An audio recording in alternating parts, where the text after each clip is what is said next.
नमस्कार, the Bihar teachers history makers मेरा mobile मेरी शिक्षा में आप सबों का स्वागत है। जैसा कि हम चैप्टर पढ़ रहे थे एनिमल रिप्रोडक्शन, और इस चैप्टर के अंतर्गत मैंने आपको कल बताया था कि रिप्रोडक्शन क्यों इम्पॉर्टेंट है। अगर रिप्रोडक्शन नहीं होगा तो वो प्रजाति ही पूरी समाप्त हो जाएगी। इसके आगे मैंने बताया था कि रिप्रोडक्शन जो होता है वो दो प्रकार से होता है।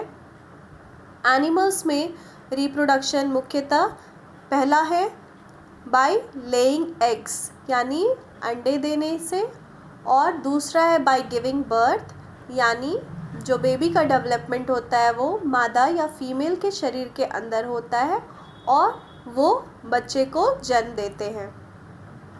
सबसे पहले हम देखेंगे उन जानवरों के बारे में जो अंडे देते हैं।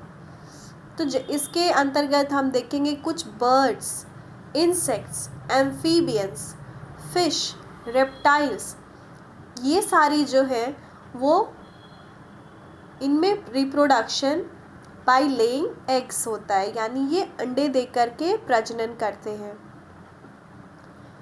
इसमें क्या होता है कि जो एग है, एग मादा के शरीर के बाहर होती है और उस अंडे के अंदर ही बेबी का डेवलपमेंट होता है। इसी क्रम में मैंने आपको ये भी बताया था कि इंक्यूबेशन क्या होता है। अंडे के अंदर बेबी का डेवलपमेंट होने के लिए उसको एक निर्धारित तापमान देने की ज़रूरत होती है, जिसका काम मेल फीमेल बारी बारी से अंडे पर बैठकर या फिर उस अंडे को किसी गर्म स्थान पर रख कर के देते हैं। यहाँ हम देखेंगे स्ट्रक्चर ऑफ एन एग, एक अंडे की संरचना कैसी होती है। ये एक अंडाकार, इसीलिए अंडाकार बोलते हैं क्योंकि अंडे की संरचना इस तरीके से होती है। ये पूरा गोल नहीं होता, एक तरफ से थोड़ी नुकीली होती है। इसका जो बाहरी कवच है, जो हार्ड शेल है, उसको हम शेल बोलते हैं।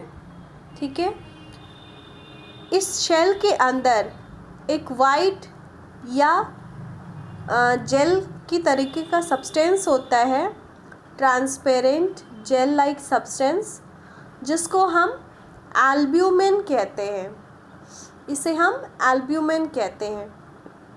ये एल्ब्यूमिन अंडे को के इस अंदर वाले पोर्शन को प्रोटेक्ट करता है, इसकी रक्षा करता है बाह्य आघातों से।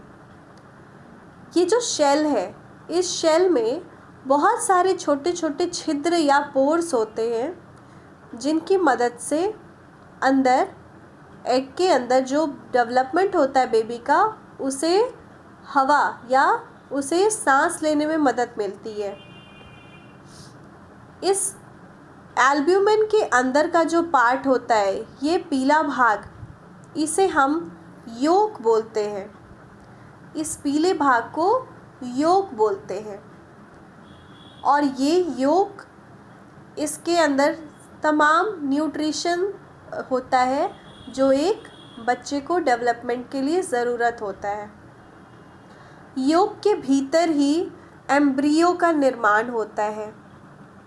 योक के भीतर एम्ब्रियो का निर्माण होता है। एम्ब्रियो यानी भ्रूण, जो डेवलपिंग बेबी होता है उसको हम एम्ब्रियो कहते हैं। जब तक उसका डेवलपमेंट हो रहा है तब तक वो भ्रूण या एम्ब्रियो कहलाता है।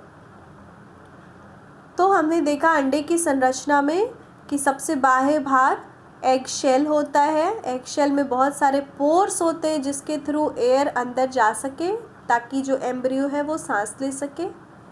एल्ब्यूमिन योक और एम्ब्रियो को प्रोटेक्ट करता है। योक अंडे का पीला भाग होता है जिसमें तमाम न्यूट्रिशन पाया जाता है, और इसी न्यूट्रिशन को इस्तेमाल करके एम्ब्रियो अपना डेवलपमेंट करता है। और जो नीचे सबसे बीच का जो भाग है वो है एम्ब्रियो। तो ये था स्ट्रक्चर ऑफ एग।